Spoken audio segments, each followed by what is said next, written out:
भारतीय राज्यघटनेचे शिल्पकार महामानव डॉक्टर बाबासाहेब आंबेडकर यांना वंदन करू. तसेच संत तुकोबा, संत ज्ञानदेव, संत कबीर, संत रविदास, तथागत गौतम बुद्ध यांना देखील वंदन करू. आज संविधान समता या दिंडीमध्ये या दिंडीचे आयोजक आदरणीय वर्षाताई देशपांडे, आदरणीय राजन अनवर सर, तसेच आदरणीय सुहास महाराज फडतरे, तसेच या दिंडीचे प्रमुख आदरणीय श्यामसुंदर महाराज, तसेच आदरणीय गोगरे गुरुजी, पैगंबर हे सर्व या दिंडीच्या आयोजनामध्ये अनेक कार्यकर्ते पडद्यामागेही काम करतात. ते सगळे माझे मित्र आणि समतेच्या विचारावर चालणारे सर्व आदरणीय कार्यकर्ते, बंधू आणि भगिनी. खरं म्हणजे देशपांडे ताईंचा मला 2 वेळा फोन आला, संविधान दिंडी तुम्ही आलं पाहिजे तुम्ही. मी त्यांना म्हटलं काही काळजी करू नका, मी येणारच आहे, कारण मी स्वतः संविधानाचा विचार या त्यामध्ये जेवढं होईल तेवढं काम त्या निमित्ताने करत असतो.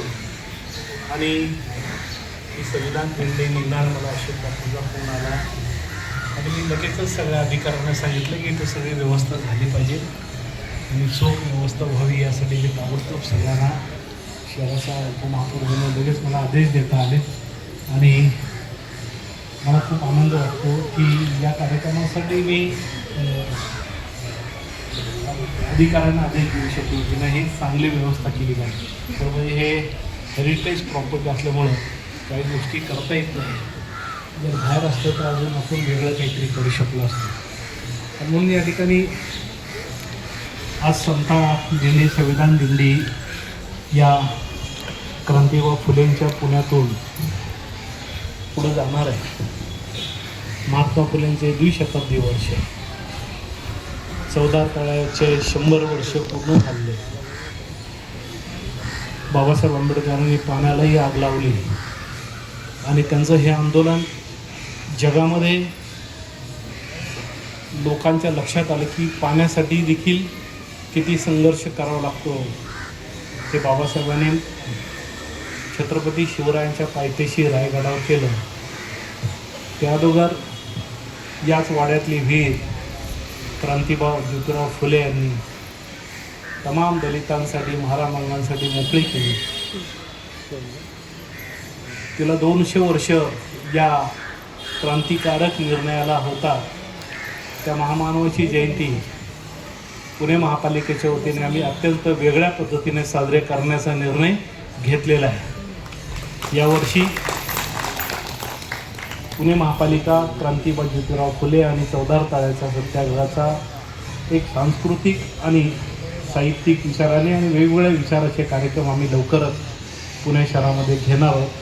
तशा पद्धतीचा ठराव देखील आम्ही पारित करून घेतलेला आहे आणि आता कार्यक्रमाची रूपरेषा या ठिकाणी होणार.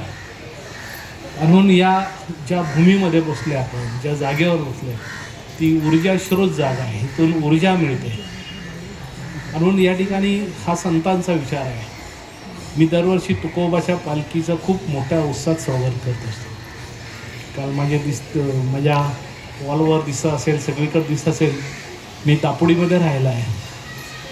म्हणजे तुकोबाची पालखी जेव्हा वाड्यातून निघते, नंतर ती दर्ग्यावर थांबते, नंतर ती निगडीला थांबते आणि सिद्धार्थनगर जी वस्ती आमची दलितांची, जिथं माझा जन्म झाला, त्या सिद्धार्थनगर वस्तीमध्ये बौद्ध, मातंग, मुस्लिम अशी समाजाची वस्ती, सेमी गेट समोर, तिथं 1.5 तास पालखी थांबते. आणि त्या पालखीचा चबुतरा देखील मला बांधण्याची संधी मिळाली. त्यावेळेस 5.5 लाख रुपये खर्च आला आणि तो पूर्ण चबुतरा मी बांधून घेतला. त्यावेळेस तिथं नगरसेवक म्हणून आम्ही निवडून आलो होतो. मोरे कुटुंब होतं ट्रस्टी, त्यांना अर्ज केला काही लोकांनी की दिंडी गावात गेली पाहिजे, दापुडी गावात गेली पाहिजे. तर त्यावेळेच्या ट्रस्टीने सांगितलं की ज्यांनी कुणी दिंडी चालू केली असेल त्यांनी ठरवून ही तिथं उभी केली असेल की जी दलितांची वस्ती आहे, श्रमिकांची वस्ती आहे, गरिबांची वस्ती आहे, त्या ठिकाणी ती दिंडी उभी राहते. मग ती दिरगी दर्ग्याहून निघते, ती दलितांच्या वस्तीत थांबते, अजून पुढं ती मार्गस्थ होते. आणि म्हणून मी तुकोबाच्या त्या रस्त्यावर जन्मलेलो कार्यकर्ता आहे. मग मी आता बुपडीला मी निवडून गेलो, माझी पत्नी उपमहापौर होते आणि मी बी उपमहापौर आहे, म्हणजे सलग आम्ही दोघं. आणि आम्ही तुकोबाची पालखीचं स्वागत खूप जोरात करतो, दिवाळी दसऱ्या असल्यासारखं करतो एकदम. आणि पुण्यात कुठं नसेल एवढा देखावा माझ्या महापालिकेच्या प्रवेशद्वार असतो राजेश. आणि त्या ठिकाणी यावेळेस मी तथागत गौतम बुद्धाच्या बुद्धगयाचं बुद्धविहार मी उभा केलं आणि त्याच्यासमोर मी 35 फुटाचा विठ्ठल उभा केला. आणि त्याच्यावर मी शिवाजी महाराजांच्या असणारी फोटो असणारी भगवी पताका त्या कळसावर लावली आणि सगळीकडे ती रील फिरते. एवढा मोठा देखावा केला. मी बुद्ध लावला, विठ्ठल लावलं, महाराजांच्या झेंड्याची पताका लावली. जे मला संदेश द्यायचा आहे तो मी देण्याचा प्रयत्न करतो. मी सगळ्याला सांगत असतो तू, अनेक लोक मला होतात काय तू नाही का विठ्ठलाचा भक्त आहे, आमच्याकडले करामती लोक आहेत. मी त्यांना सांगतो की विठ्ठल हा समतेचा विचार देणारा माणूस, तो समता देतो, तो सर्वाला सोबत घेऊन जातो. हा विठ्ठल हा कोणाबद्दल बी राग व्यक्त करत नाही, तो आपल्या पत्नीलाही तीच समता देतो. आणि सगळ्या अख्ख्या देवामध्ये सगळ्याच्या हातामध्ये काय नाही का हत्यार आहे. कोण त्रिशूल घेऊन उभा आहे, कोण तलवार घेऊन उभा आहे, कोण गदा घेऊन उभा आहे, कोणी काहीतरी आहे. माझा विठ्ठल हा त्याच्या हातात काहीच नाही आहे, तो अत्यंत शांतपणे उभा आहे. तो आपल्या कमरेवर हात ठेवून सगळं तुमच्यासोबत बघता येतो. आणि तो आपल्या पत्नीलाही त्याच विटेवर उभं केलं आहे. तो आपल्या पत्नीला पायापाशी उभा करत नाही, तो बरोबरीने उभा करतो. हा जो समतेचा विचार आहे, हा विचार बाबासाहेबांनी भारतीय संविधानामध्ये आणलेला आहे. संविधान दुसरं तिसरं काही नाही आहे. संविधान समता मूल्य अधिकार देणारे, गरीबालाही देखील, जो शोषित आहे, पीडित आहे, गरीब आहे, जिथल्या व्यवस्थेने त्याला दाबलं होतं, ती व्यवस्था बाबासाहेबांनी भारतीय संविधानामध्ये आणली. त्या व्यवस्थेमध्ये, त्या संविधानामध्ये तुम्हाला दुसरं काही घावणार नाही. तिथं तुम्हाला फुले घावल, बाबासाहेब घावतील, गाडगेबाबा घावतील, कबीर घावतील, बुद्ध घावतील, शिवाजी महाराज घावतील, पैगंबर साहेब घावतील, येशू घावतील. त्यावेळेसचा समतेचा रामजी, आमचा आंबेडकर, रामजी आंबेडकर आम्ही म्हणतो, ते रामजी घावतील. हा जो समतेचा विचार देणारा हे भारतीय संविधानामध्ये दुसरं तिसरं काही नाही आहे. बाबासाहेबांनी विठ्ठलच त्या पुस्तकामध्ये आणून ठेवलेलं आहे. तुम्ही नीट बघा, दुसरं काय आहे? काहीच नाही आहे. समान अधिकार, समान मूल्य, कायदेशीर अधिकार, सर्वाला जगण्याचा अधिकार, बोलण्याचा अधिकार, जगण्याचा अधिकार, लढण्याचा अधिकार, हे पुस्तक देतं. कुणी काही जरी म्हणलं तरी संविधानाला सोडून काही करता येणार नाही, शक्य नाही. आणि म्हणून या ठिकाणी ज्या पद्धतीने संतांनी हा विचार, ही जी पताका घेऊन ही लढाई सुरू केलेली आहे, ती लढाई करण्याचा मी काय अभ्यासक नाही आहे, बिलकुल अभ्यासक नाही. मी असे साहेबांचे भाषणं सगळ्याचे ऐकत ऐकत असा लहानाचा मोठा झाला. परंतु आज ह्या सगळ्या दिंड्या एवढ्या मोठ्या प्रमाणात निघतात. ज्ञानदेव महाराजांची निघते, तुकोबा रायाची निघते, ज्ञानदेवाची निघते, सगळ्यांची दिंडी निघते. त्यामुळं पुण्यनगरीमध्ये जेव्हा ही दिंडी येते तेव्हा पुण्यनगरीचा उपमहापौर म्हणून पुण्यामध्ये आम्ही अत्यंत पालखीचं चांगलं स्वागत करण्याचा, पहिल्यांदाच आम्ही सगळीकडे शाळा, टेंट बांधलेले, पाणी असेल, लाईट असेल, टॉयलेट असेल, जी काय पुणे महापालिका एकमेव अशी संस्था आहे सध्या की जी वारकरी संप्रदायाच्या पूर्ण या 1 महिन्याच्या त्यांच्या ह्या परिक्रमामध्ये अत्यंत प्रामाणिकपणे काम करते. सगळे अधिकारी, सगळे जिथं जिथं असेल तिथं सेवा केली पाहिजे. या सेवेतून सगळी पुणे महापालिकेचे अधिकारी कर्मचारी अत्यंत प्रामाणिकपणे काम करतात. म्हणून डॉक्टर बाबासाहेब आंबेडकरांनी हा जो समतेचा विचार दिलेला आहे, आपल्या सगळ्याला जो मौलिक अधिकार मिळालेला आहे, त्यामध्ये तथागतांनी जो विचार मांडला आहे तोच विचार पुढं सगळ्या संतांनी पुढं आणलेला आहे. आणि म्हणून या ठिकाणी ही दिंडी 8 वर्ष या ठिकाणी आदरणीय आमचे श्यामसुंदर महाराज, आदरणीय वर्षाताई देशपांडे करतात. हा सत्य विचार आहे, हे सत्य सांगणं आहे. सध्या सत्य कोणाला आवडत नाही, सत्य बोललेलं आवडत नाही, खोटं बोललेलं आवडतं, पण सत्य सांगितलेल्या लोकांना लवकर कळत नाही. लवकर कळालं तर ते वळत नाही. सत्य चिरकाल असतं, सत्य हे संपत नाहीये, कधी ना कधी ते पुन्हा आपल्या समोर उभा राहतं. आणि म्हणून मी कधी कधी हा विचार करत असतो, मी लय लोकांना विचारत असतो की परवा अजित दादा आम्हाला सोडून गेले तेव्हा मला खूप वाईट वाटलं, एक करता म्हणून गेला. त्यावेळेस मी सगळ्याला विचारलं, मुंबईतून निघाले गेले माहिती नव्हतं त्यांच्या कुटुंबाला.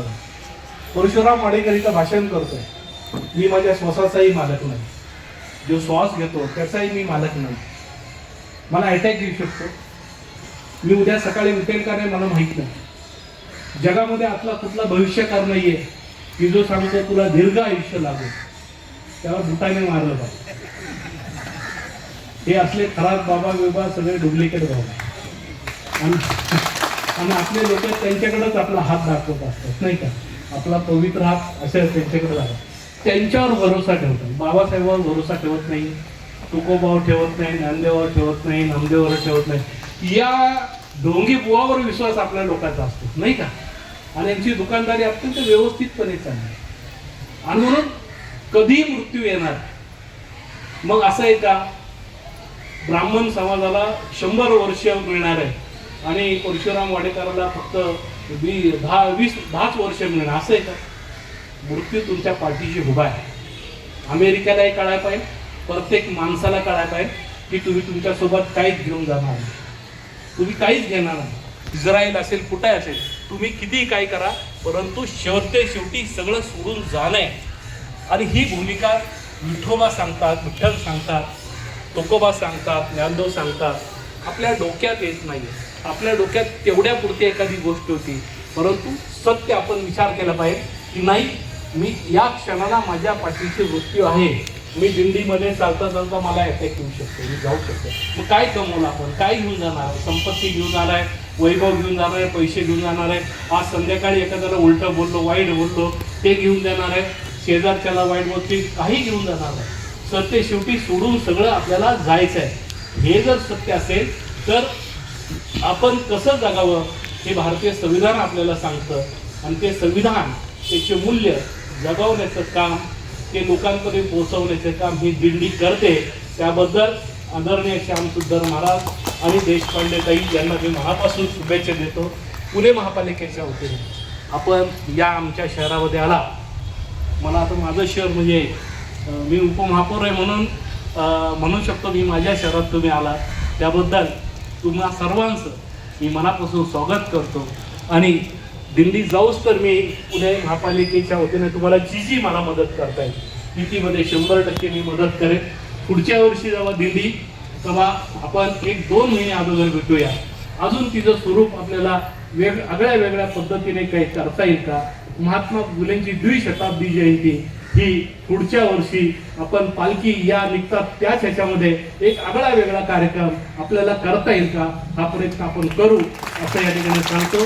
पुन्हा एकदा सर्व वारकरी बांधवांचं, सर्व नागरिकांना आपल्या पुढच्या वाटचालीस पुढे आपण जाणार आहात, तुम्हाला खूप खूप शुभेच्छा या ठिकाणी देतो.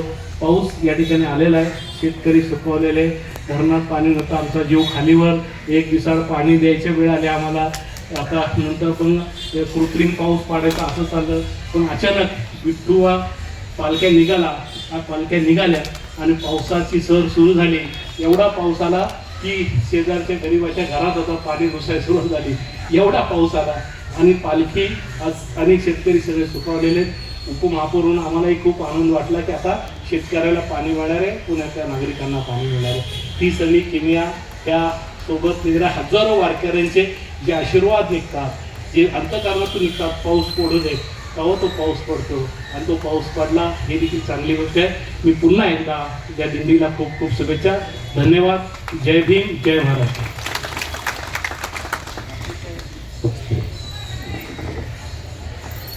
साहेब, अतिशय वारकऱ्याच्या अंगानं आपण आणि विद्वानाच्या अंगानं आपण मार्गदर्शन केलं सभेला. सभा तृप्त झाली. पहिल्यांदा महाराज बोलले, आता दुसरे महाराज बोलतायत. हरिभक्ती परायण